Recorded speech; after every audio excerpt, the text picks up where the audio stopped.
사랑과 자비가 풍성하신 거룩하신 하나님, 지나간 한 주간도 우리의 생명을 지켜주시고 거룩한 주일 아침에 우리 믿음의 성도들이 각 가정에서 비록 비대면으로 온라인으로 드리는 예배이지만 하나님께 마음과 정성을 다하여 예배를 드립니다. 우리의 예배를 기쁘게 받아주시고 예배를 통하여 부어주시는 하나님의 은혜가 우리 각 성도들의 심령 속에 충만하게 임하는 귀한 복을 내려 주옵소서.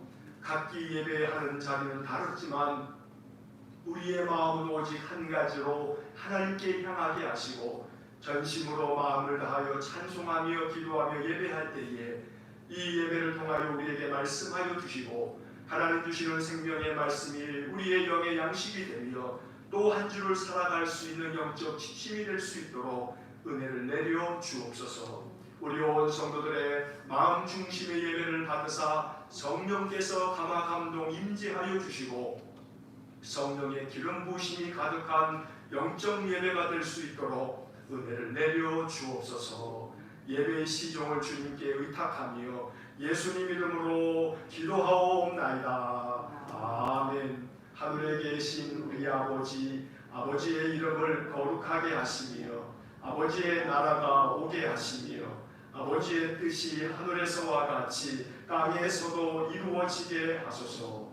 오늘 우리에게 일용할 양식을 주시고 우리가 우리에게 잘못한 사람을 용서하여 준 것 같이 우리 죄를 용서하여 주시고 우리를 시험에 빠지지 않게 하시고 악에서 구하소서. 나라와 권능과 영광이 영원히 아버지의 것입니다. 아멘.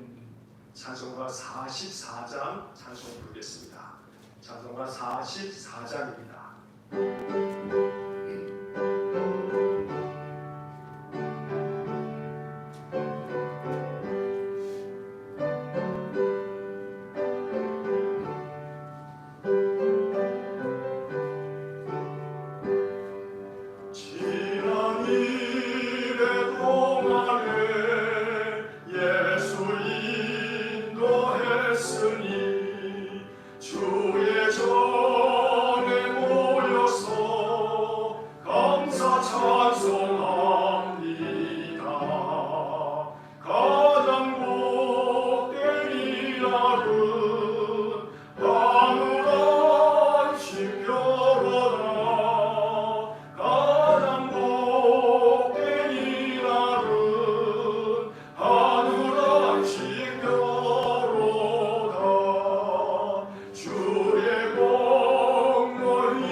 이날 지키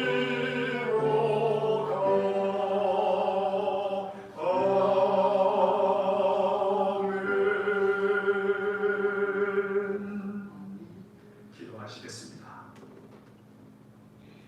사랑과 자비가 풍성하신 거룩하신 하나님, 언제나 우리에게 생명 주시고 또 믿음을 주셔서 인생의 삶을 살아가는 동안 항상 믿음을 가지고 살 수 있도록 은혜를 주셔서 감사합니다. 우리가 가지고 있는 믿음이 아무것도 아닌 것처럼 보여도 우리의 인생의 삶에 고난을 당하거나 또 시험과 역경을 당할 때 믿음을 가지고 있는 이들은 그 믿음의 힘을 의지하여 그 어떤 고난과 역경도 견디어내고 이겨내면서 기도하면서 그 모든 것들을 다 통과할 때까지 하나님을 의지하며 하나님만을 붙잡고 그 모든 삶을 살아내는 줄 믿습니다.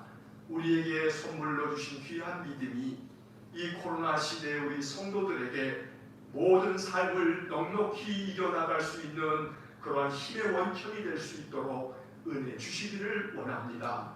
그리하여 우리 일산광교회에 속한 모든 성도들 이 힘들고 어려운 시대를 통과하면서 마음 가운데 오직 주님을 찬송하며 주님께 기도하면서 주님 주시는 성령의 감동과 성령의 능력으로 모든 인생의 삶을 승리해 갈 수 있도록 복을 내려 주옵소서.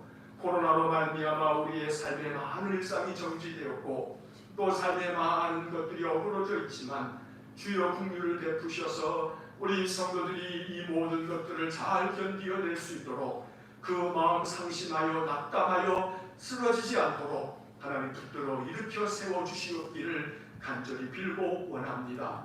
하나님, 아무리 힘이 들고 어렵다 하여도 모든 것들을 견디어내는 힘은 하나님께서 우리에게 부어주시는 믿음의 힘이기에 독수리가 날개치며 하늘 높이 오르는 것처럼 우리에게 믿음의 날개를 주셔서 이 모든 어려움의 장애물들을 독수리 날개에 펴서 하늘 높이 오르듯 하나님 모든 것들을 잘 헤쳐나갈 수 있는 믿음의 날개를 불러기는 저희 모든 성도들 되게 해주시기를 간절히 원합니다.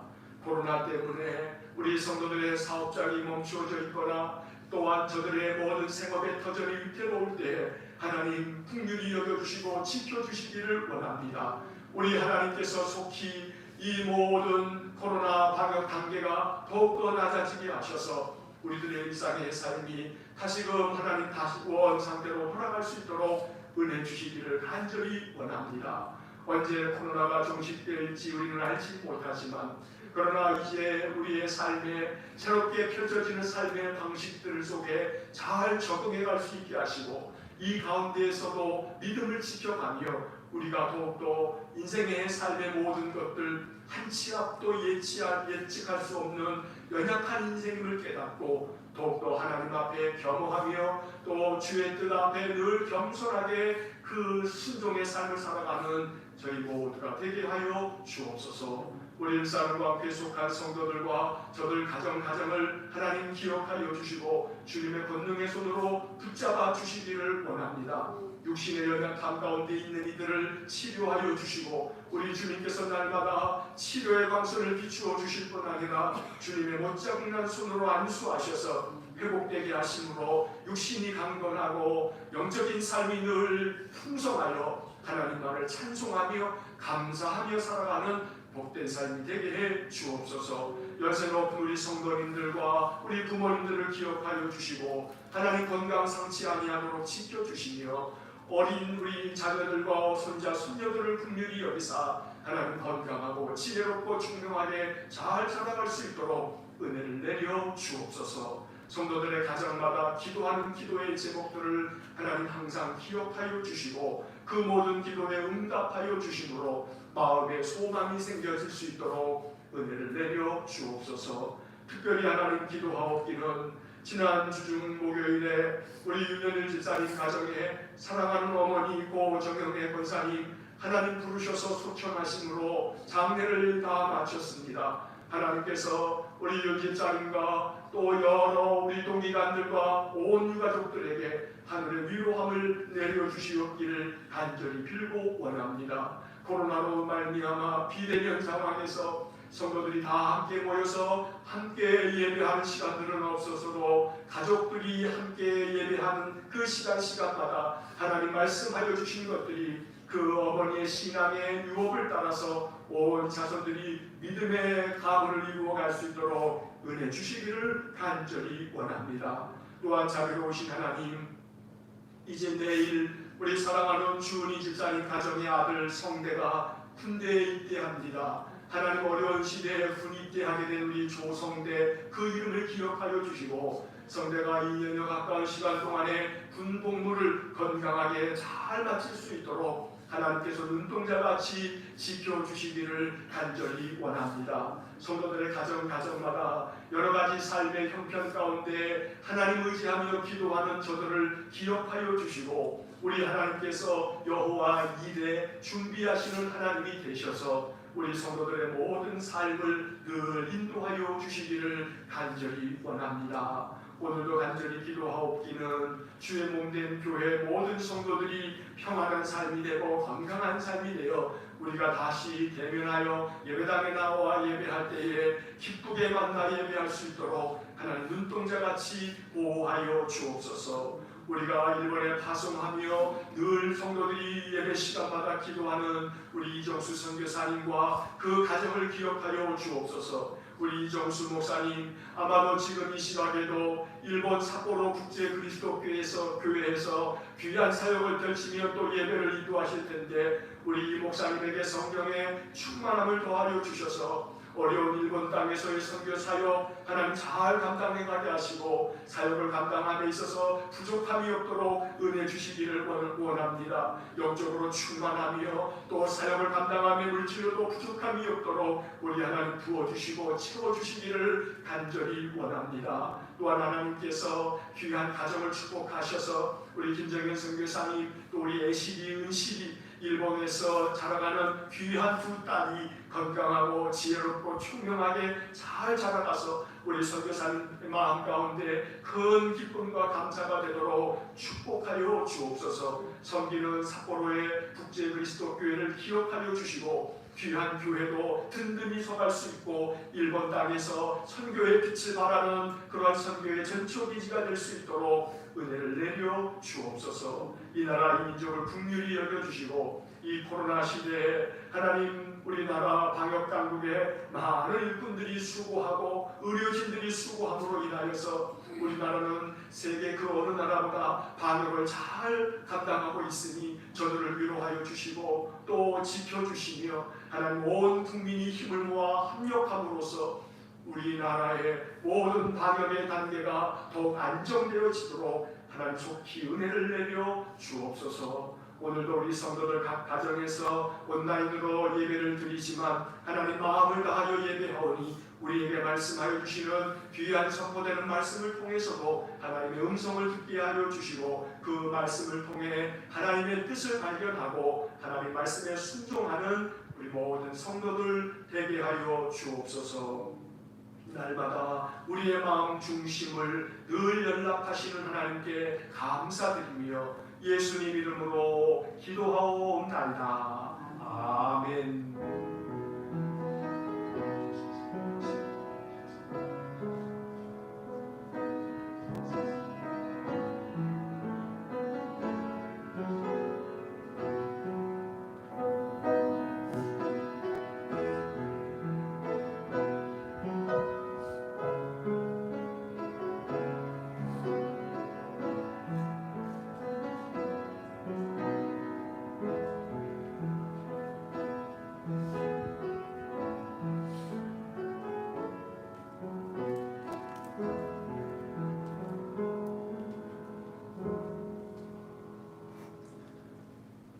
기도하면서도 말씀드린 것처럼 우리 윤현희 집사님 가정, 지난 목요일 어머니께서 하나님의 부르심을 받아 사흘 동안의 장례를 잘 마쳤습니다.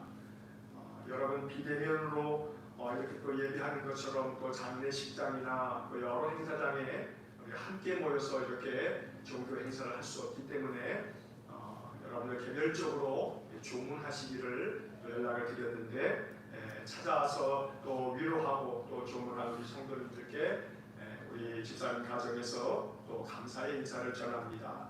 여러분 귀한 가정을 위해서 또 많이 기도해 주시기를 바랍니다. 또 기도하였던 것처럼 우리 주은희 집사님 가정에 우리 조성대 우리 귀한 청년이 내일 군입대합니다. 건강하게 잘 군복무 마칠 수 있도록 여러분 위해서도 꼭 기억하셔서 기도해 주시기를 간절히 바랍니다. 자, 오늘 우리에게 주시는 하나님의 말씀 함께 보겠습니다. 구약성경 창세기 41장 37절에서 43절까지의 말씀입니다.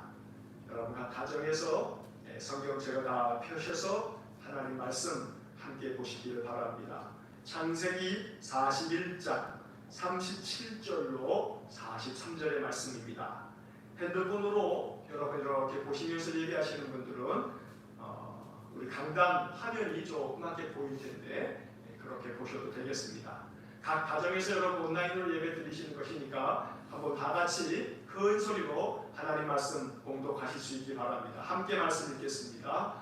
바로와 그의 모든 신하가 이 일을 좋게 여긴지라.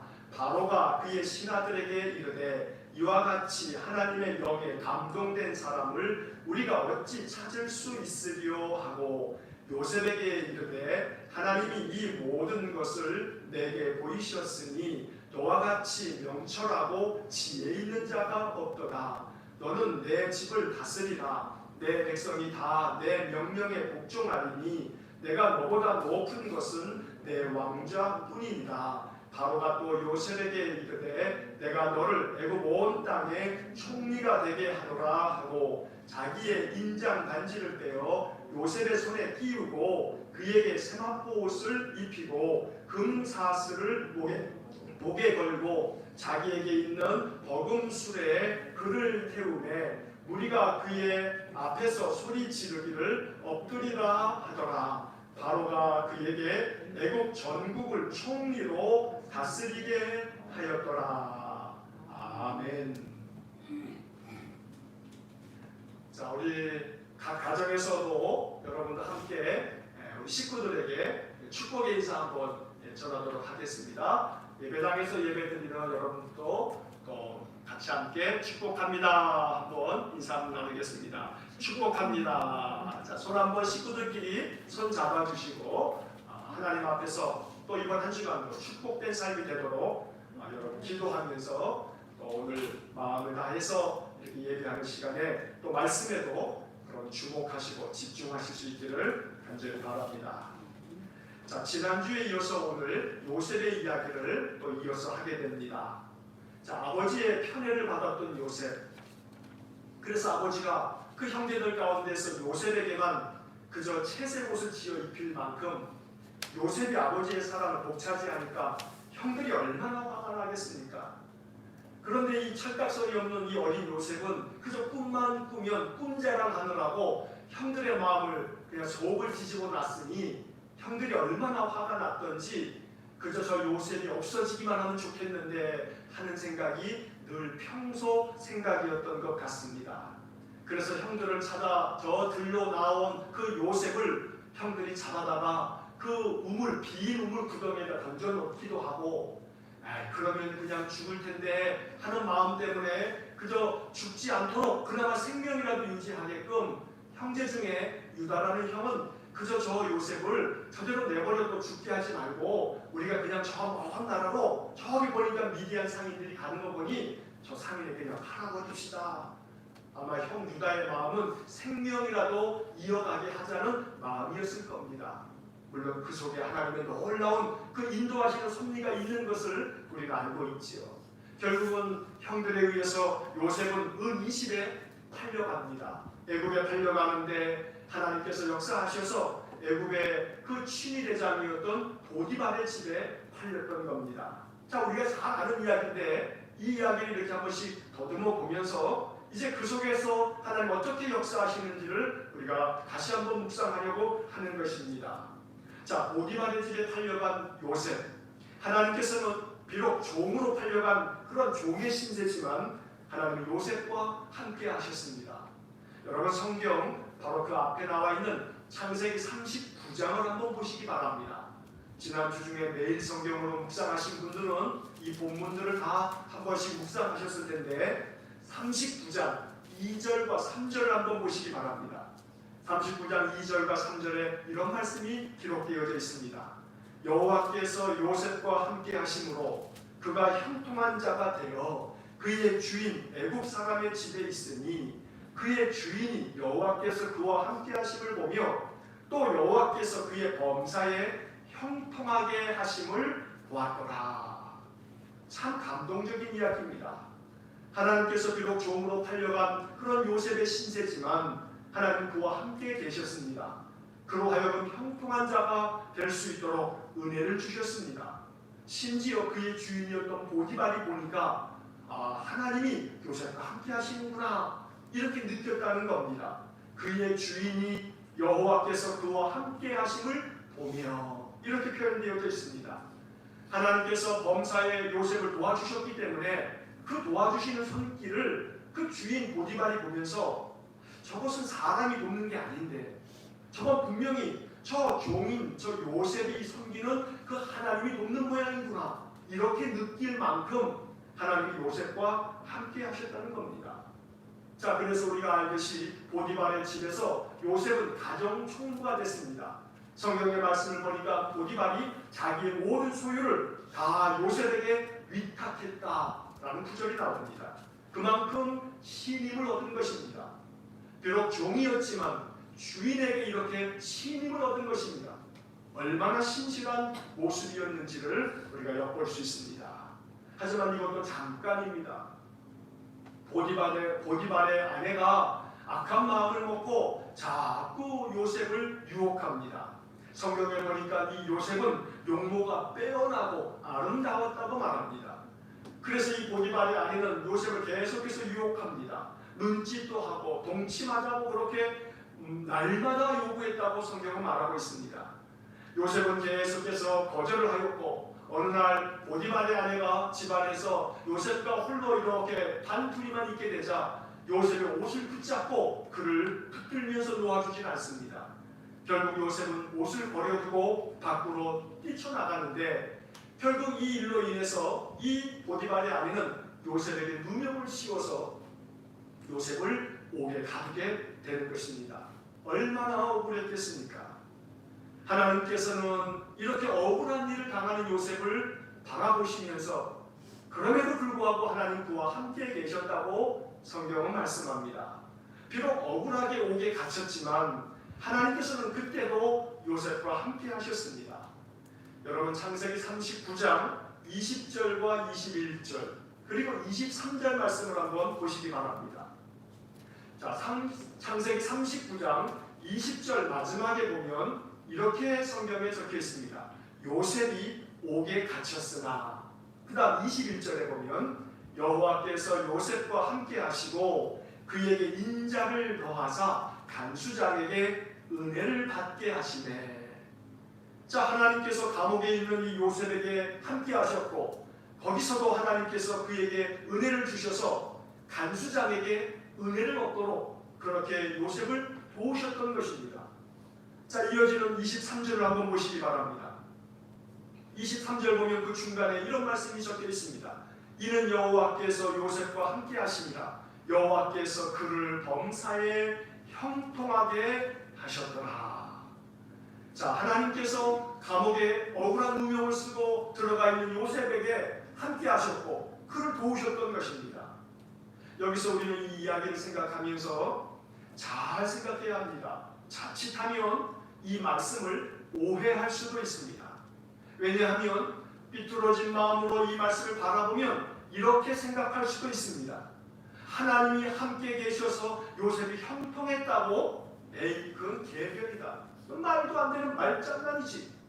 하나님이 함께 계셨다면 형들이 그를 팔려고 할 때 벼락이라도 때리셔가지고 형들을 그저 죽이시는지 하셔야지. 왜 요셉을 팔려가게 내버려 두시면서 뭐에 함께 계셨다고 말하는 거야? 이건 뭐 병 주고 약 주군가? 이렇게 생각할 수 있다는 겁니다. 또 삐뚤어진 마음으로 이 말씀을 바라보면 이렇게도 생각할 수 있습니다.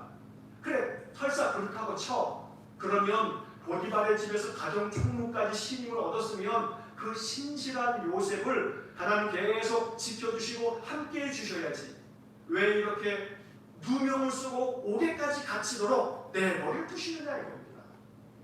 보디발의 아내가 이렇게 억울한 누명을 씌울 때 하나님께서 요셉의 누명을 풀어주어야 하지 않는가 이렇게 생각할 수 있습니다. 하나님이 함께 계셨다 하고 그의 범사가 형통했다고 말씀하고 있지만 무슨 형통인가? 종으로 팔려가고 총무가 됐지만 감옥에까지 누명을 쓰고 갇히게 됐으니 이게 무슨 형통인가? 라고 생각할 수도 있다는 것입니다. 모든 일들을 미리 막아주셔야지, 그런 굳은 일들이, 그 험한 일들이 없도록 막아주셔야지 그게 형통이지, 일 다 벌어지고 난 다음에 그 모든 일들 힘들고 어려움 중에 빠져있는 속에서 힘을 주신다면 그게 무슨 형통인가 라고 생각할 수도 있다는 것입니다. 그러나 성경을 우리가 해석하고 성경을 묵상할 때 그 속에 담겨져 있는 하나님의 그 깊은 섭리를 이해할 줄 알아야 합니다. 그래서 성경은 하나님의 감동으로 된 것이기 때문에 하나님 주시는 성령의 감동으로 말씀을 읽어야 하고 그 말씀을 묵상할 때 비로소 그 속에 담겨져 있는 하나님의 섭리를 우리가 깨닫게 되는 것입니다. 범사에 하나님께서 요셉과 함께 하셔서 그를 형통하게 만들었다는 것은 요셉의 인생에 굳은 일, 험한 일, 못되고 나쁜 일들을 다 막아주셨다는 이야기가 아닙니다. 힘들고 어려운 일은 하나도 없게 됐다, 그런 뜻이 아닙니다. 하나님께서 아무리 힘들고 어려운 일을 당하고 누명을 쓰고 억울한 일을 당한다 할지라도 하나님이 그대로 내버려 두시는 것 같지만 그렇지 않습니다. 그 모든 것들은 하나님께서 요셉을 만들어 가시는 과정이었다는 것입니다. 그래서 우리는 이 요셉이 겪는 이런 모든 일들을 바라보면서 하나님께서 이 모든 과정을 통해서 요셉을 지금 다듬어가고 계시는구나 라고 하는 것을 발견할 줄 알아야 합니다. 이런 일이 아예 없었다면 물론 좋았겠지만 만약에 그렇게 됐다면, 이런 일들이 하나도 없었다면 하나님이 역사하셔서 돕고 계시는구나, 하나님께서 지금 나를 이끌고 계시는구나, 아마 요셉은 그것을 깨닫지 못했을 것입니다. 비록 인간적인 눈으로 바라보면 요셉이 당한 일들은 억울한 일이지만, 마음 가운데 분노가 끓어오를 만한 화나는 일들이지만, 그러나 그 속에서 하나님은 요셉의 그 중심을 다듬어 가시면서 하나님이 쓰시기에 합당한 모습으로 그를 만드셨고, 이 모든 과정을 통해서 하나님이 어떻게 역사하시는지, 어떻게 하나님의 큰 구원 역사를 이루시기 위해서 하나님이 지금 이 모든 과정을 그대로 허락하고 계시는지를 우리가 깨달아야 한다는 것입니다. 결국 우리가 아는 것처럼 요셉은 옥에서 바로 왕의 술 맡은 관원장, 떡 맡은 그런 관원장들을 만나게 됩니다. 술 맡은 관원장, 떡 굽는 관원장은 바로 왕에 있어서 비서실에 근무하는 비서관들이라고 할 수 있습니다. 그런데 그들이 관원장이라고 했으니까 오늘날 말로 하면 대통령 비서실에서 근무하는 수석 비서관, 이렇게 말할 수 있는 겁니다. 여러분, 아무리 장관들이 있어도요, 청와대에 있는 수석 비서관보다 못해요. 그저 수석 비서관들의 힘에 의해서 장관들도 좌우될 만큼 그들은 권력 중에 권력자들이에요. 이 술 맡은 관원장과 떡 굽는 관원장도 마찬가지입니다. 고대 세계에서 왕에게 음식을 이렇게 제공하는 사람들은 그 음식으로 왕을 독살할 수도 있기 때문에 술 맡은 관원장, 떡 굽는 관원장은 정말로 왕이 아주 신임해도 이만저만 신임하는 사람들이 아니라는 이야기입니다. 그런데 그 두 사람이 어떤 일인지는 알 수 없지만 옥에 갇혔습니다. 그런데 아주 공교롭게도 우리는 그것을 우연이라고 말하지요. 하지만 우연이 아닙니다. 하나님께서 이렇게 마치 드라마의 그 각본을 쓰시듯이 하나님 역사하셔서 요셉이 있는 그 감방에 이 술 맡은 관원장과 떡 굽는 관원장이 들어오도록 하나님 만드셨던 것입니다. 그리고 그들이 어느 날 꿈을 꾸게 됐을 때 요셉은 그들의 꿈을 해석해 주었고, 그 꿈의 해석대로 술 맡은 관원장이 복직되게 되었습니다. 우리가 창세기에서 이미 다 읽어서 알고 있는 이야기들입니다. 자, 그런데 여기서 우리들이 생각해야 할 것이 있습니다. 이 술 맡은 관원장이 복직될 때에 요셉은 그에게 부탁했습니다. 당신들이 복직되거든 나를 좀 기억해 주셔서 바로 왕에게 내 사정을 좀 알려 주십시오. 그런데 이 술 맡은 관원장은 복직된 후에도 요셉의 이야기를 그저 기억지 못하고 요셉은 또다시 잊혀졌습니다. 그리고 2년이 흘렀습니다. 성경에 보니까 만 2년이 지났다고 말씀하는 구절을 우리가 보게 됩니다. 그리고 2년이 지난 후에 바로 왕이 꿈을 꾸게 되었고 그 바로 왕의 꿈에 대해서 해석해 줄 자가 애굽 땅에 아무도 없게 되자 그때 비로소 술 맡은 관원장이 2년 전에 자기의 꿈을 해석해 주었던 요셉의 이야기를 왕에게 들려주게 됩니다. 그래서 바로 왕이 요셉을 당장에 불러오라 해서 요셉으로 하여금 바로 왕의 꿈 이야기를 들려주고 요셉이 그 바로 왕의 꿈을 해석해 주는 이야기를 우리가 그 앞에 있는 구절들 속에서 보게 되는 것입니다. 자, 여기서 우리는 이러한 깊은 영적 교훈을 얻게 됩니다. 요셉의 인생 속에서 우리가 깊이 깨달아야 하는 것은 지금 현재 내가 살고 있는 지금 이 시간에 벌어지고 있는 일들을 지금 나의 생각만으로 판단해서는 안 된다는 사실입니다.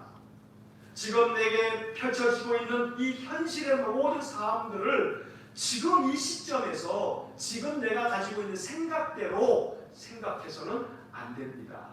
이게 무슨 이야기냐 하면 형들에게 팔려갈 때 그 시점에서 요셉은 얼마나 억울했을 거며 요셉의 마음속에 이제 내가 고향 땅을 떠나 종으로 팔려갔으니 내 종으로 살아가는 인생이 어찌 될까 하면서 얼마나 낙담하고 절망했겠습니까? 그 시점에서는 그렇다는 겁니다.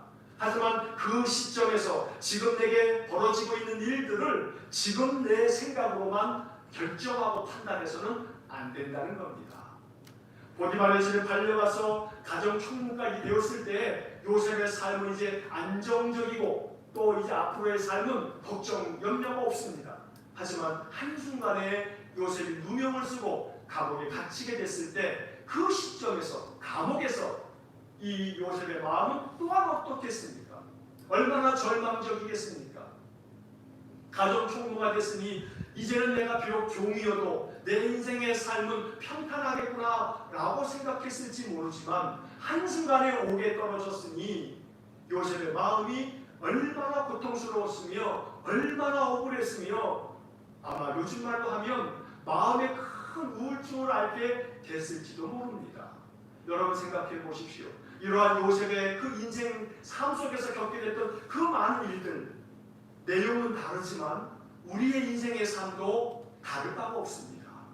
우리가 인생을 살아가는 동안에도 종종 억울한 일을 당하기도 하고 괴로운 일을 당하기도 하고 옥에 갇히는 것처럼 그렇게 내 마음이 무언가에 정말 그 굴레, 그 속박을 당하면서 마음이 너무나 고통스러운 절망적인 그런 순간들도 있을 수 있다는 겁니다. 이 코로나 시대에 우리 성도들의 삶 속에 많은 어려움들이 있습니다. 영업점이 문을 닫아야 하는 그러한 성도들도 있고요. 그러니 우리 성도들의 삶 속에 그 인생 속에 수없이 겪게 되어지는 그 많은 고난과 역경들이 있는데 요셉이 그러하다는 겁니다.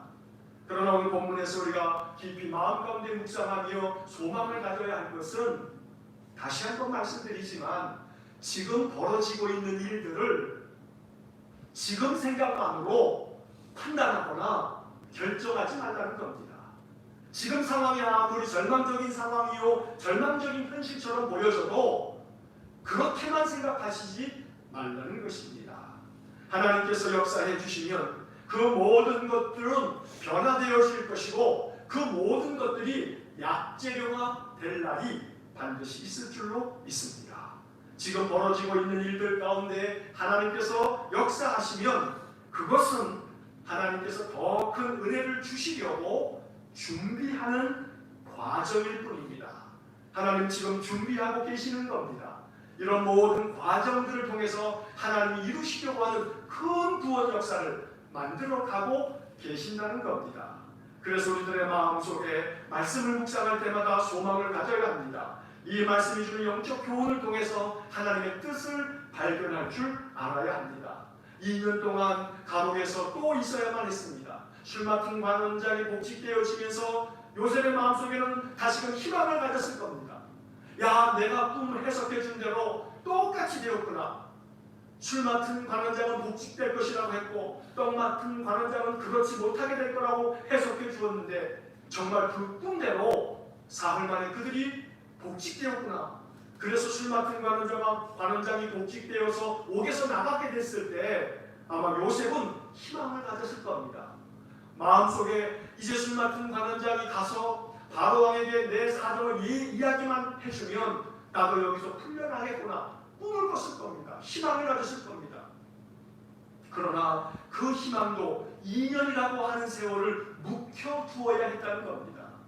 우리는 마음속에 이 말씀을 통해서 영적 교훈을 얻어야 합니다.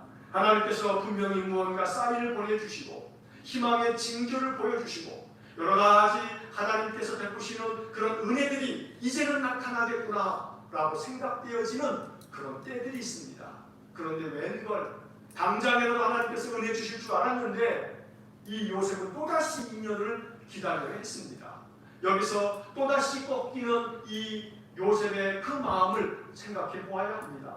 하지만 하나님께서는 2년 동안 요셉을 옥에 그대로 두시면서 하나님께서 그 2년의 세월 동안 요셉의 마음, 심령 중심을 또다시 다듬어가고 만들어 가셨던 것입니다. 하나님께서 요셉을 건져낸 능력이 없어서가 아닙니다. 하나님께서 그를 옥에 그대로 2년 동안 그대로 두신 까닭은 조금 더 요셉을 다듬어야 할 부분이 있었기 때문입니다. 그렇게 2년이 지난 후에 바로왕의 꿈으로 말미암아 요셉은 바로왕 앞에 서서 바로왕의 꿈을 하나님이 주시는 지혜로 하나님의 감동으로 그 꿈을 다 해석해 주었습니다. 자, 그리고 난 다음에 이 요셉의 꿈 이야기, 꿈 해석을 다 듣고 난 다음에 이제 오늘 우리가 읽는 본문의 말씀이 이어지게 됩니다. 여러분 오늘 읽은 본문 41장 37절을 보시기 바랍니다. 41장 37절을 보시면 바로 그 앞에 36절까지 요셉이 바로왕의 꿈을 다 해석해 주고 난 다음 37절에 이런 말씀으로 이어집니다. 바로와 그의 모든 신하가 이 일을 좋게 여긴지라. 여기서 바로와 그 모든 신하가 이 일을 좋게 여겼다. 이 일이라고 하는 것은 요셉이 꿈을 해석해 주었던 그 모든 이야기를 좋게 여겼다는 겁니다. 아, 맞다. 저 해석이 진짜 그 꿈에 대한 해석이겠구나. 다 한결같이 동의했다는 이야기입니다. 그런데 이 창세기 41장 37절의 말씀은 쉬운 성경의 번역으로 읽으면 더 깊은 의미를 우리가 묵상할 수가 있습니다. 쉬운 성경으로 이 37절의 말씀을 보면 이렇게 번역되어 있습니다. 요셉의 말은 바로가 듣기에 매우 훌륭한 의견이었습니다. 파라오의 모든 신하들도 같은 생각이었습니다. 자, 이 쉬운 성경의 번역을 우리 마음속에 깊이 묵상해야 합니다. 정말로 의미 있는 번역입니다. 요셉의 말을 들었습니다. 요셉이 꿈을 해석해 주는 것을 바로가 들었고 바로의 모든 신하가 들었습니다. 그런데 그 이야기를 듣고 난 다음에 요셉의 말을 듣고 난 후에 그들은 어떻게 생각했냐면 참 매우 훌륭한 의견이었다. 여기에 어느 누구도 토를 달 사람이 없었습니다. 바로의 모든 신하들도 같은 생각이었다. 이렇게 쉬운 성경은 번역하고 있는 것입니다. 여기에 요셉의 말에 값이 나옵니다. 제가 지난주에 설교 중에 이런 말씀을 드렸습니다. 사람의 말에는 온도가 있습니다. 사람의 말에 온도가 있다는 말을 지난주에 드렸습니다. 따뜻한 말도 있는 반면에 차가운 말도 있다. 말이라고 하는 게 무슨 온도가 있겠나 싶지만 우리는 느낍니다. 아, 저 말은 따뜻한 말이다. 아, 저 말은 차가운 말이다. 느낄 수 있지 않습니까? 자, 그런데 오늘은 이러한 말씀을 또 드릴 수 있습니다. 사람의 말에는 값이 있다. 사람의 말에는 가격이 있다는 겁니다. 이 요셉의 말은 아주 값진 말이 되었습니다. 왜냐하면 바로와 바로의 신하들 모두가 뭐라고 생각했냐면 그의 모든 말이 매우 훌륭한 의견이었다고 생각합니다. 그러니까 이 요셉의 말은 값으로 따진다면 아주 값비싼 말이 되었다는 겁니다. 싼 말이 아닙니다. 싸구려 말이 아니라는 말입니다. 사람의 말에는 값이 있다는 사실을 잊지 마셔야 합니다. 싸구려 말도 있습니다. 하지만 명품도 있습니다. 물건에만 명품이 있는 게 아닙니다. 말에도 명품이 있습니다. 아주 값비싼 말이 있습니다. 여러분 백화점에 가면 명품 샵들이 있습니다. 명품 옷도 있고요. 명품 가방을 파는 그런 가게 점포들도 있습니다. 생각해 보십시오. 값비싼 명품 옷을 파는 그러한 매장에 한번 들어가 보십시오. 매장 앞에서부터 딱 보시면 명품의 기운이 싹 나옵니다. 그 옷들을요 어떻게 하냐면 아주 잘 생긴 그 마네킹에다가 옷을 입힙니다. 명품 옷을 입힙니다. 그러고 난 다음에 그대로 두는 게 아니고요, 특별하게 조명을 딱 비추어서 그 옷이 빛나도록 조명까지 비추어 줍니다. 이게 명품 옷입니다. 그런데 한번 생각해 보십시오. 계절 다 지난 떠와리 상품, 그저 값싼 옷들을 생각해 보십시오. 그 옷 자체가 기능적으로 잘못된 것은 하나도 없지만 그것 자체도 좋은 옷이긴 합니다만, 그러나 철이 지난 2월 상품들이라든가 감당하지 않는 그런 옷들은 어떻게 합니까? 백화점에 에스컬레이터 쭉 타고 올라가면요, 층 바뀔 때마다 에스컬레이터 맨 끝에 조그만 나무떼기로 만든 그 좌판 위에다가 옷을 갖다 그냥 산더미같이 그냥 쌓아놓고 이 사람 저 사람 옷을 들추어내면서 자기한테 맞는 옷 찾느라고, 여러분 그게 싼 옷입니다. 이처럼 옷도 명품 옷도 있지만 싼 옷도 있습니다. 명품 옷은 사람들이 디스플레이를 멋지게 해놓고 조명까지 비추어가면서 그렇게 빛나게 만들어 놓지만, 그렇게 귀하게 여기지만, 그러나 싼 옷들은 그렇게 귀하게 여기지 않습니다. 여기서 말씀드리려고 하는 것은 바로 이것입니다. 사람의 말도 마찬가지입니다. 사람들이 존중히 여기는 말이 있습니다. 사람들이 버리지 않고 가슴에 새기는 말이 있습니다. 그 모든 말들을 매우 훌륭한 의견으로 동의하고 인정하는 말이 있습니다. 이건 비싼 말입니다. 값비싼 명품과 같은 말입니다. 하지만 마음대로 하찮게 여기는 말이 있습니다. 그저 아무것도 아닌 것처럼 그냥 귓등으로 듣는 말이 있습니다. 내버리는 말이 있습니다. 이것은 아주 값싼 싸구려 같은 그런 말입니다.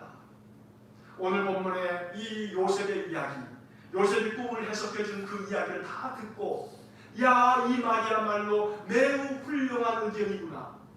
요셉의 말은 값으로 따지면 정말 명품 중에서도 명품과 같은 말이 되었다는 것입니다. 그리스도인들의 말이 싼 말이 되어서는 안 됩니다. 그러나 안타깝게도 요즘 세상에서 그리스도인들의 말이 얼마나 싸구려 같은 말이 되어버렸는지 모릅니다. 세상 사람들이 기독교인들의 말을 하찮게 여기는 시대가 되어버렸습니다. 기독교인들 그저 말만 많고 말만 하면 거짓말이고, 저들의 말에는 진실함이 없고, 그 말은 순전히 하고픈 소리에 불과해 라고 여기는 시대가 되어버렸다는 겁니다. 바로와 모든 신하들은 하나님 섬기는 사람들이 아닙니다.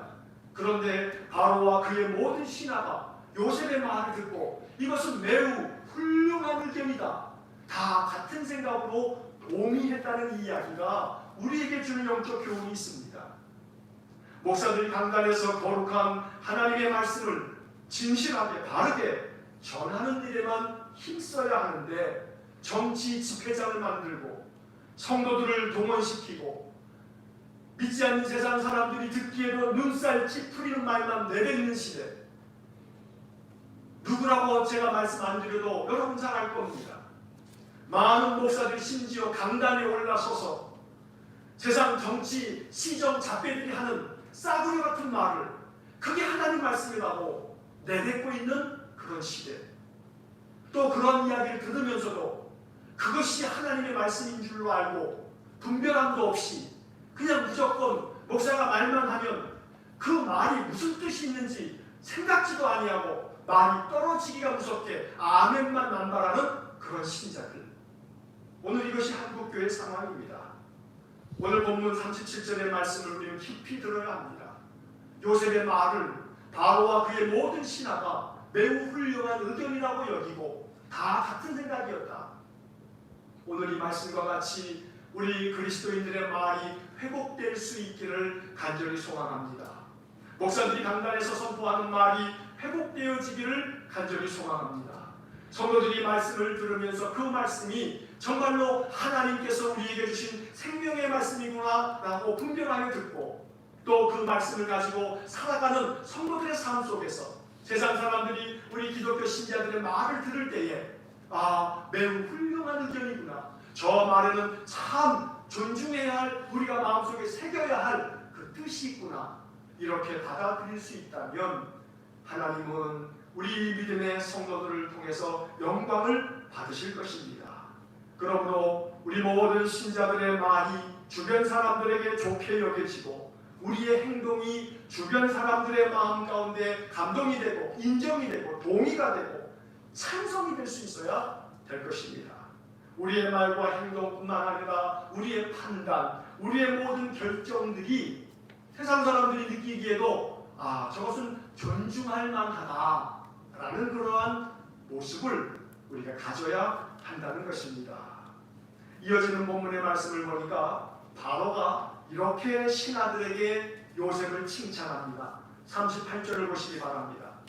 바로가 그의 신하들에게 이르되 이와 같이 하나님의 영에 감동된 사람을 우리가 어찌 찾을 수 있으리요.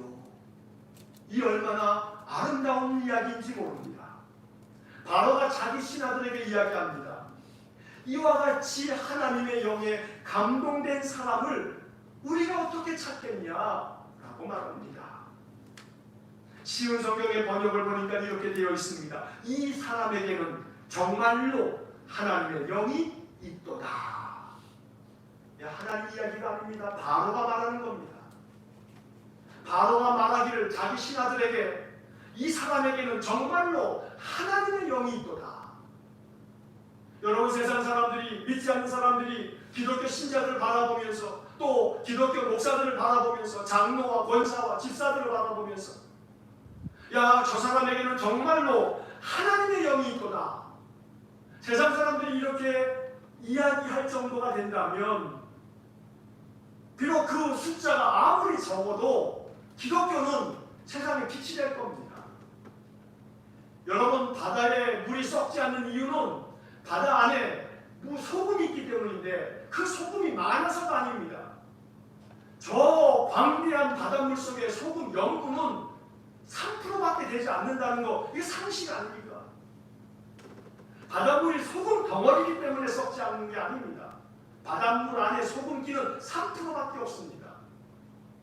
양이 문제가 아닙니다. 기독교의 숫자가 문제가 아닙니다. 교회 숫자가 문제가 아니고 교인 숫자가 문제가 아닙니다.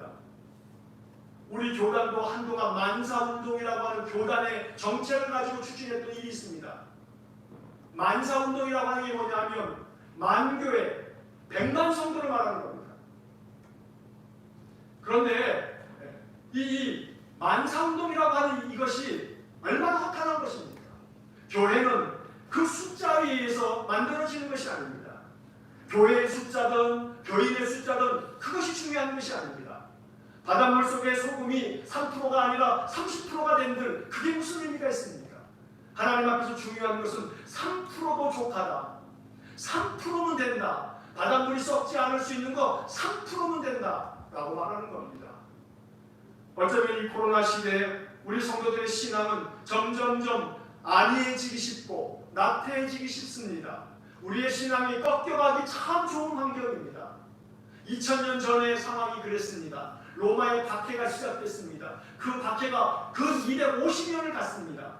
그 당시에는 지금처럼 온라인으로 예배 드릴 수도 없습니다. 함께 모이는 것은 더더욱 생각할 수도 없습니다. 그들은 각각 가족들별로 땅을 파고 굴 속에서 각각금 생활을 했습니다. 지금이야 온라인으로 이렇게 우리가 함께 유튜브로 예배라도 드리지요. 그것도 없습니다. 그런 세월이 250년입니다. 그러나 신앙을 지켰습니다. 어쩌면 코로나가 몇 년이나 더 갈지 우리는 알 수 없습니다. 우리의 신앙이 꺾여질 수 있습니다. 우리의 신앙 내버릴 수도 있습니다. 어쩌면 하나님 왜 이렇게 내버려 두시나? 그러나 거기에 하나님의 역사하심이 있음을 우리는 기억해야 합니다. 하나님께서 구두터기를 남겨두시는데 그 구두터기를 통해서 하나님께서 30%가 아니고 300%가 아니고 단 3%면 된다. 바닷물 3%면 썩지 않고 죽지 않는다. 기드온 용사가 미디안과 싸울 때도 마찬가지입니다. 3만 명이 중요한 게 아니었습니다. 3만 명에서 고작 남은 사람은 300명의 용사밖에 아니었던 것입니다. 자, 그렇다 한다면 오늘 본문 말씀이 우리에게 주는 영적 교훈을 우리가 깊이 깨달을 수 있어야 합니다. 세상 사람들에게 인정받을 수 있는 교회, 세상 사람들 모두가 다 이구동성으로 동의할 수 있는 한 가지, 야, 이 사람들에게는 정말 하나님의 영이 있도다. 어느 유튜브 방송을 보니까 한 기자가 정광훈이라고 한 사람하고 이야기를 대담을 하면서 목사님 그러시면 안 되잖아요. 이렇게 이야기하다가 한마디 내뱉기를 목사님 맞아요? 이런 소리를 합니다. 여러분, 목사가 이런 소리를 듣는 시대가 되어버린다면 이것은 아니지요. 세상 사람들로부터 인정되어야지요. 바로가 자기 신하들에게 요셉을 이야기하기를 이 사람에게는 정말로 하나님의 영이 있도다. 세상 사람들이 목사들을 바라보면서 아, 저 목사님에게는 정말로 하나님의 영이 있구나. 아, 저 장로님에게는, 저 권사님에게는, 저 집사님에게는 저분은 기독교 신자라 하는데 저 사람에게는 진짜 내가 하나님의 영은 뭔지 모르지만 하나님의 영에 감동되었구나. 하나님의 영이 저 사람 속에 있구나. 믿지 않는 세상 사람들이 그렇게 느낄 수 있다면 그 사람은 참된 하나님의 백성일 것입니다. 그러므로 오늘 이 본문의 말씀을 하나님이 우리들에게 주시는 하나님의 명령으로 하나님의 뜻으로 받아들일 줄 알아야겠습니다. 요셉의 말에 값이 있습니다. 사람들의 말에 값이 있다는 사실을 기억하시기 바랍니다. 내가 하는 모든 말들이, 내가 하는 모든 생각과 판단과 결정과 모든 행동들이 값진 말이 되기를, 값진 행동이 될 수 있기를 축복합니다. 세상 사람들도 허투루 볼 수 없는, 세상 사람들이 그저 아무렇지도 않게 하찮게 여기면서 내버릴 수 없는, 존중할 수밖에 없는 소중한 의견이요 참으로 훌륭한 뜻이 담겨져 있는 말이라고 세상 사람들이 인정해 주는 그런 신자가 되어야겠습니다. 바로는 요셉에게 이어서 이렇게 이야기합니다. 39절을 보시기 바랍니다. 요셉에게 이르되 하나님이 이 모든 것을 내게 보이셨으니 너와 같이 명철하고 지혜 있는 자가 없도다. 바로 왕이 요셉에게 들려준 이야기입니다. 여러분, 이 이야기가 얼마나 참 은혜로운 이야기입니까? 하나님이 이 모든 것을 너에게 보여주셨구나. 너처럼 명철하고 지혜 있는 자가 없다. 이렇게 이야기하고 난 후에 바로는 요셉에게 바로 이어서 40절에서 이렇게 말합니다. 너는 내 집을 다스린다. 내 백성이 다 네 명령에 복종할 테니 내가 너보다 나은 것은 이 왕의 이 보좌밖에 없다 라고 말하면서 애굽의 총리로 요셉을 삼는 것입니다. 여러분, 이 말씀이 우리에게 주는 귀한 영적 교훈이 있습니다. 이렇게 하나님의 영에 감동된 사람을 세상 사람들이 인정해 줍니다. 그리고 자신들의 모든 것들을 내맡겨 줍니다. 당신들이 다스리시오. 당신들이 이끌어 주시오. 당신들을 따르겠소. 우리가 당신들에게 맡겨놓고 모든 것들을 당신들의 뜻대로 그렇게 해나가겠소. 오늘 이 요셉에게 바로가 이야기한 이야기가 바로 그 뜻입니다. 여러분, 이것이 불가능한 일이 아닙니다. 왜냐하면 우리 믿음의 조상들이 이와 같았기 때문입니다. 100년 전에, 150년 전에, 200년 전에 이 땅에서 살았던 우리의 선배 믿음의 조상들은 이런 칭찬을 받았습니다. 독립운동을 주도하고 전국 방방곡곡에 학교들을 세우면서 또 병원들을 세우면서 또 많은 구호기관들을 세우면서 그들은 이 무지몽매한 이 조선 땅에서 가난한 이 백성들에게 구원의 은혜를 베풀면서 이 기독교 신자들은, 초기 한국교회 기독교 신자들은 이 백성들을 이끌어가는 영적 리더십이 있었던 겁니다. 학교를 세워서 이 백성들을 가르쳤고 독립운동에 앞장서면서 이 일을 위해서 목숨까지 내걸었고 상당히 많은 사람들이 기독교 신앙을 가지고 그 모든 일을 행했던 것입니다. 그래서 우리가 너무나 잘 알듯이 3.1 독립선언서에 그 민족 대표로 그렇게 자기 이름을 올렸던 사람들, 거기에 자기 이름을 쓰는 순간 그것은 당장에 일본의 순사들에 잡혀서 죽을 수밖에 없는 죽음의 명단인데도 불구하고 과반수 이상이 기독교 지도자들이었다는 겁니다. 자기 목숨을 내어놓는 그런 일에 기독교 신자들은, 기독교 지도자들은 앞장섰던 것입니다. 그러니 이것이 우리에게 불가능한 일은 아닙니다. 그 당시 기독교 신자들은 우리 한반도 땅에 사는 인구에 얼마 되지 않았습니다. 10%도 안 됐습니다. 그러나 그들이 이 기독교 신앙을 이 한국 땅에 씨를 뿌렸고 그 씨가 자라서 지금 이 한국교회가 되었지만 이 한국교회가 너무너무 많이 병들었습니다. 가지가 썩었습니다. 더러는 어떤 나무들은 뿌리까지 썩었습니다. 하나님께서 코로나를 통해서 이 세상 역사를 움직이고 계시는 하나님의 역사의 섭리가 여러 가지 있겠습니다만, 그래서 이 코로나를 여러 가지 사회학자들도 많은 것들로 해석하고 있습니다만, 우리 신앙인들은 신앙적인 의미에서 이 코로나 시대를 계속해서 묵상하고 또 묵상하면서 하나님의 뜻을 생각해야 합니다. 하나님께서 뿌리를 뽑아내고 있습니다. 뿌리를 뽑아내서 다시 심는 겁니다. 여러분, 나무도 분갈이를 하지 않습니까? 분갈이하는 겁니다. 이 한국교회를 그저 뿌리째 뽑아서 썩은 뿌리는 다 잘라내버리고 가지도 다 쳐버리고 분갈이하는 겁니다. 코로나 시대는 지금 영적으로 분갈이하는 시대다라는 것을 잊지 말아야 합니다.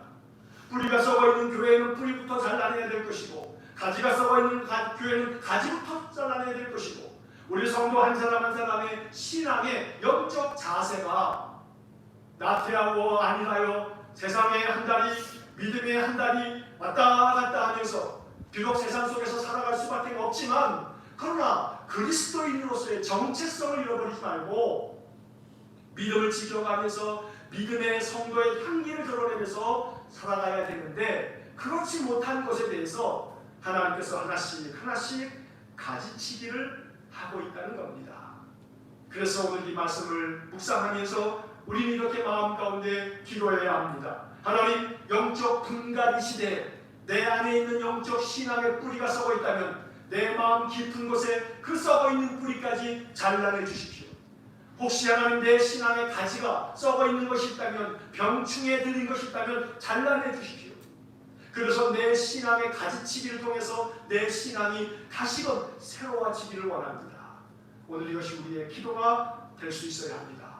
하나님의 영에 감동된 사람, 그래서 바로가 요셉을 자기 신하들에게 이렇게 칭찬하였듯이 이 사람은 정말로 하나님의 영이 있도다, 이러한 칭찬을 세상으로부터 들을 수 있는 그런 우리의 삶과 함께 속한 모든 성도들이 될 수 있기를 주의 이름으로 간절히 축원합니다. 코로나의 영적 의미가 많습니다. 하지만 우리는 이 코로나를 통해서 이 힘겹고 어려운 이 코로나 이 모든 시절은 하나님께서 우리 그리스도인들을 새롭게 빚으시는 그런 시대다. 여러분, 철기 농기구들은요, 쇳물을 녹여가지고 거푸집에다 집어넣어서 새로운 틀로 만들어낸 겁니다. 커다란 용광로에다가도 모든 쇠붙이를 집어넣어서 그것을 아주 펄펄 끓는 불에 그 용광로 불 속에 모든 철들을, 찌꺼기 가득하고 불순물 가득한 철들을 완전히 녹여버립니다. 그리고 난 다음에 그 용광로 속에서 펄펄 끓어오르는 그 철물들을 어떤 농기구의 거푸집에다가 그 철물을 집어넣어 부으면 그러면 새로운 농기구가 만들어집니다. 이 코로나 시대는 펄펄 끓어오르는 용광로 같은 그러한 고통을 우리에게 안겨줍니다. 우리의 모든 것들을 다 불살러 버릴 만한 용광로의 뜨거운 불길입니다. 하지만 용광로 속에서 모든 철들이 불순물들이 다 녹아 없어지고 모든 찌꺼기들이 다 태워지고 난 후에 새로운 거푸집에 들어갔다 나오면 새로운 철기가 되어지는 것처럼 하나님께서 이 코로나라고 하는 용광로를 통해서 우리 교회들을 새롭게 만드시고 우리 신자들을 새롭게 만들고 계시는 줄로 믿습니다. 그러므로 오늘 이 요셉의 이야기를 통해서 요셉의 말이 바로와 그의 모든 신하들에게 매우 훌륭한 의견으로 인정되어졌던 것처럼 그리고 바로가 그렇게 인정했던 것처럼 이 사람이야말로 정말로 하나님의 영에 감동된 사람이다. 이 사람은 모든 일에 있어서 명철하고 지혜가 있다. 오늘 이러한 칭찬을 세상으로부터 들을 수 있는 우리 모든 신자들 될 수 있기를 간절히 축원합니다. 그래서 날마다 기도할 때마다 세상 사람들이 동의하고 세상 사람들이 존중하며 세상 사람들이 소중하게 여길 만큼 우리의 모든 말과 행실이 지혜롭고 명철이 가득한 하나님의 영에 감동된 사람이 될 수 있기를 주의 이름으로 간절히 축원합니다. 기도하겠습니다. 사랑과 자비가 풍성하신 하나님, 요셉의 이야기를 통해서 오늘 이 시대에 주시는 하나님의 음성을 듣기 원합니다. 바로와 그의 모든 신하들이 한결같이 고백했던 것처럼 요셉의 모든 말은 매우 훌륭한 의견이다. 오늘 이러한 인정과 칭찬을 이 시대의 기독교 신자들이 세상으로부터 받게 되기를 간절히 원합니다. 이와 같이 하나님의 영에 감동된 사람을 우리가 어찌 찾을 수 있으리요? 오늘 바로와 그의 신하들에게 이야기했던 것처럼 하나님, 우리 믿음의 사람들이 정말 하나님의 영에 감동되어서 세상 사람들이 느낄 수 있을 만큼 야, 저 사람은 정말로 기독교 신자야. 저 사람이야말로 나는 알지 못하지만 성령에 감동된 사람인가 보다. 세상 사람들이 그렇게 인정에 맞지 않는 우리 모든 신자들 되게 해 주옵소서. 그래서 우리의 말의 값이 너무나 값진 말이 되게 하시고 우리의 모든 판단과 우리의 모든 결정과 행동이 세상 사람들에게 존중이 여기를 받는 그러한 신자들 되게 하시고 그러한 교회가 될 수 있도록 은혜를 내려 주옵소서. 교회의 숫자가 아무리 많다 할지라도 교인들의 숫자가 아무리 많다 할지라도 거기에 소금기가 없으면 세상은 썩기 마련인데 소금이 낯을 잃으면 썩는 것이요 소금이 낯을 잃으면 아무 쓸모 없어서 버려져서 세상 사람들에게 그저 밟힐 뿐이라고 주님 말씀하셨는데 지금 교회가 그러하며 신자들의 모습이 그러합니다. 주여 불쌍히 여겨주셔서 숫자가 중요한 게 아니라 우리 믿음의 신자들이 다만 몇 사람이라 할지라도 그 안에 소금이 맛을 잃어버리지 않는 것처럼 우리들이 주님의 말씀, 생명의 말씀 가지고 인생의 삶을 살아가는 하나님의 영에 감동된 사람들이 되게 해 주옵소서. 예수님 이름으로 기도하옵나이다. 아멘. 찬송가 453장 찬송하겠습니다.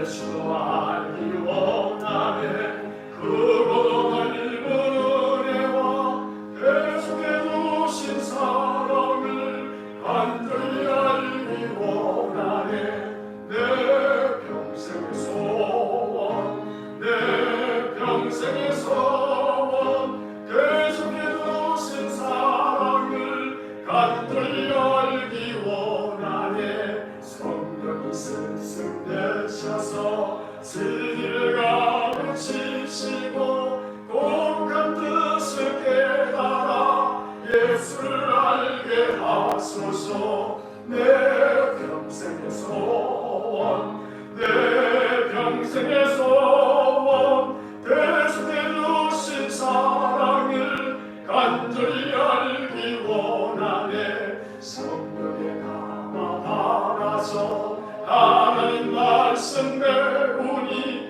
그 말씀 안절안절히 내 맘에 교훈되도다.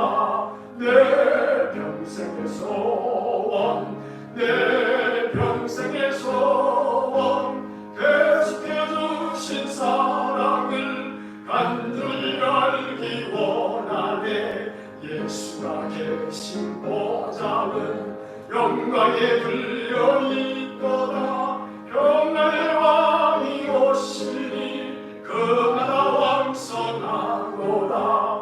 내 평생의 소원 내 평생의 소원 계속해 주신 사랑을 간절히 알 3절만 다시 합니다. 성령의 감화 받아서 하나님 말씀 배우니 그 말씀 안절안절히 내 맘에 교훈되도다. 내 평생의 소원 내 평생의 소원 계속해 주신 사랑을 간절히 알기 원하네. 아멘. 기도하겠습니다.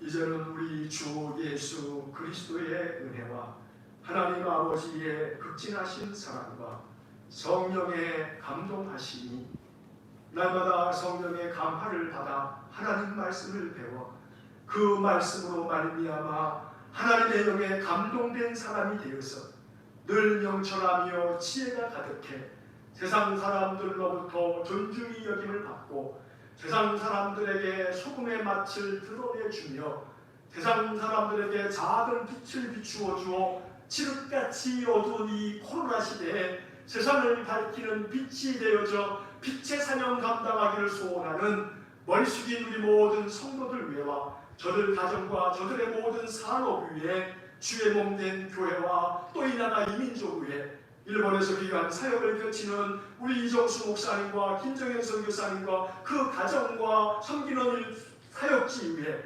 이제부터 영원토록 함께 하시길 간절히 축원하옵나이다. 아멘.